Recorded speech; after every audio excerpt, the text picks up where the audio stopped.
For those of you who have been living under a rock, shocking news hit our school about a week ago.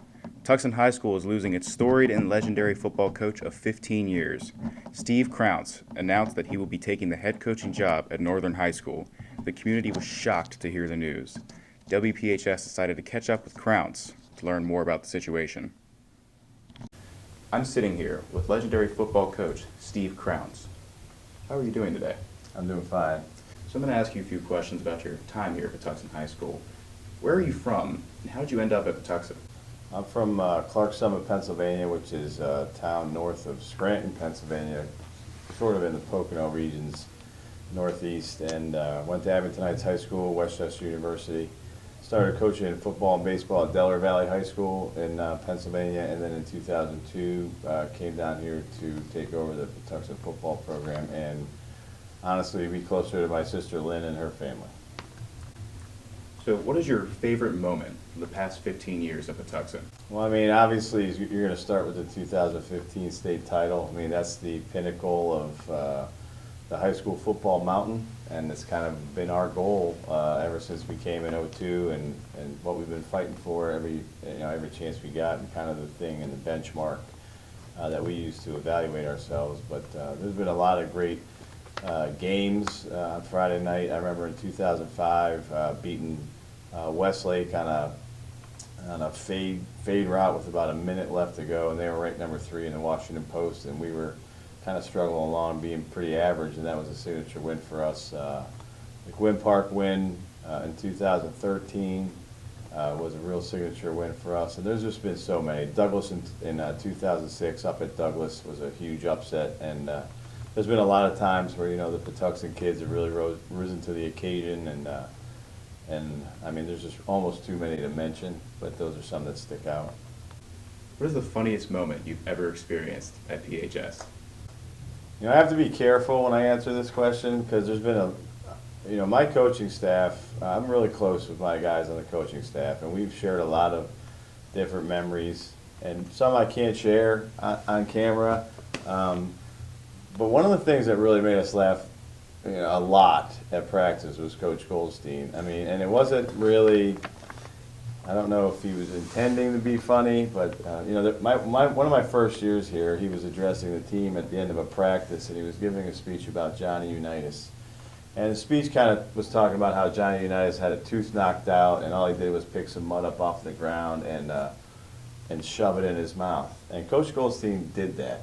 He picked mud up off of our practice field and shoved it in his mouth. And actually, that instance caused me to make a rule that no other assistant coaches other than myself would be allowed to address the team after practice because of some of the insanity. And there was another time when he was coaching special teams that he was disgusted with how the kids were running a punt block. So he ran in there and fully laid out, parallel to the ground, but when he landed, he didn't put his hands out, and his face smashed again into the mud. And of course, at the time, you're concerned about his health, but when you look back at some of that stuff, he and I have had some great moments that I'll never forget, and he could always make me laugh. But there's been a lot of great stuff like that. So a little over a week ago, the news broke out that you were leaving Tucson High School to go to Northern. When did you first decide you were going to go to Northern? Well, I mean, I think the first step for me was just deciding to go on the interview. I think at that point, I hadn't really decided if I was going to go. I just I was interested in seeing what the options were out there. So, at that point, I don't think we decided until maybe Monday or Tuesday night of that week when we got the call that they had offered me the position.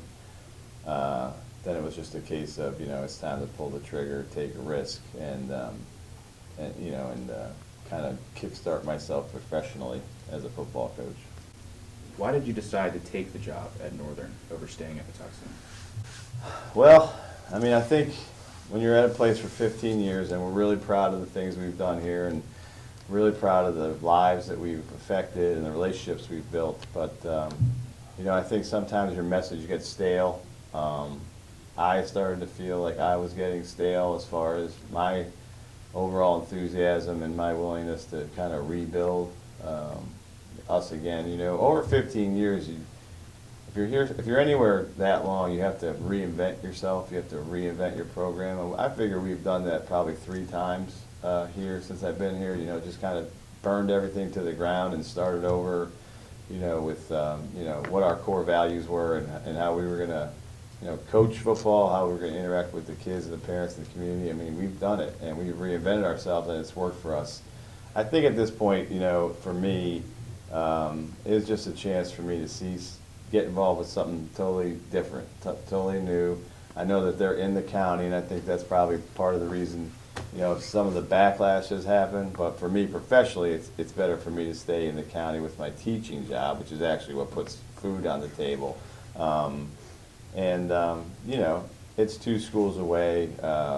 I figure in 2 years, you know, Patuxent is kind of trajecting towards being a 1A school in 2 years, and Northern's trajecting to be a bigger school, and we may never play each other again. So for me, that was kind of a factor, you know. I would never go to Calvert High School, but I see potential there like I saw here when I came here, and that, you know, there's still tons of potential here. I love the kids here, and I think, you know, whoever takes the program over is gonna, you know, be taking over a program that already has a template for success. And I think that, you know, as long as, you know, they're willing to put that much energy into it, you know, Patuxent will be right back to, you know, where they were.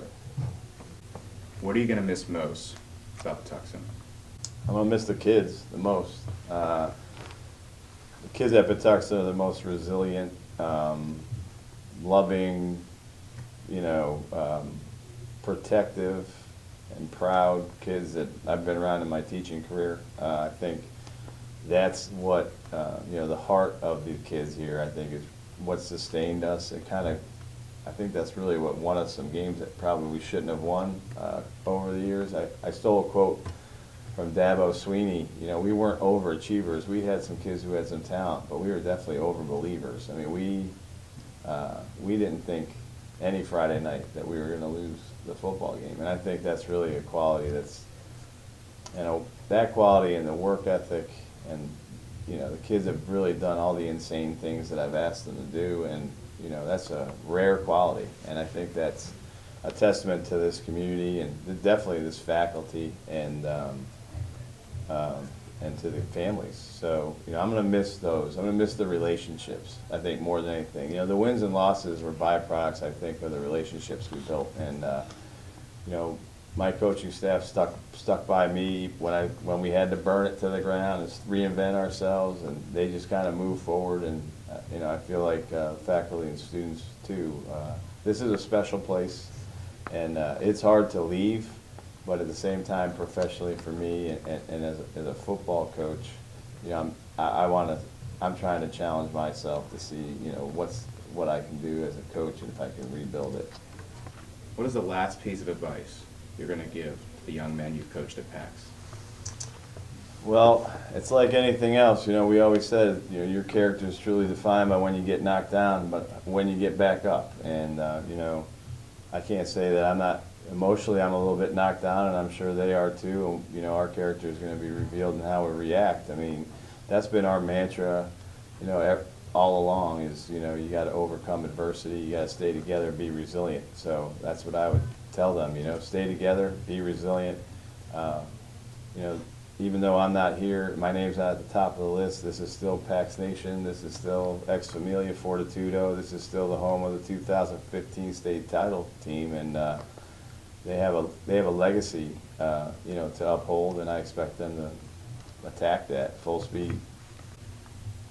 The final question is, what is the most important lesson you've learned in your time here that you will take to Northern?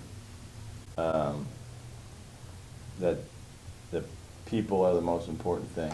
I think that anybody in the world can draw X's and O's on the board and create some kind of football play, or anybody in the world can come in and throw slogans on a T-shirt and expect the world to answer. But I think that people make the culture, and I think that's what happened here over the last 15 years. We have just incredible people, And I wish I could box them up, take them with me. But this is something that obviously, I'm taking this step out to challenge myself. Part of me is always going to be here. I mean, I invested 15 years of my life, sacrificed a lot. My kids grew up on the fields here. Some of them learned how to walk on the grass here. So, for me, part of me is always going to be here, and I'm proud of what we've done. And I hope it doesn't get tore down, but the same token, I didn't do it by myself. There was a lot of great people that were involved, and I'm blessed to have worked with them, really. Well, that's all I have. Thank you for the interview, and thank you for the past 4 years. We all have to move on one day. I have spent 4 years here, and next year, I'll be off at college. Ladies and gentlemen, it is important to understand that teachers are people too. They have careers, and they have families. We cannot fault a coach or a teacher for advancing their career. Mr. Crounse has given everything he possibly could have given to this community, and this reporter personally admires and respects him. He has helped me make these past 4 years great. He will forever be a Panther, just as all of our alumni are. His spine-tingling speeches and trademark enthusiasm will always have the same meaning, and that banner will always be there. No one can take away what Mr. Crounse has done. Lusby is a better place because of him, and I'm sure he will do the same in Dunkirk. Hunter Marsh of WPHS, signing off.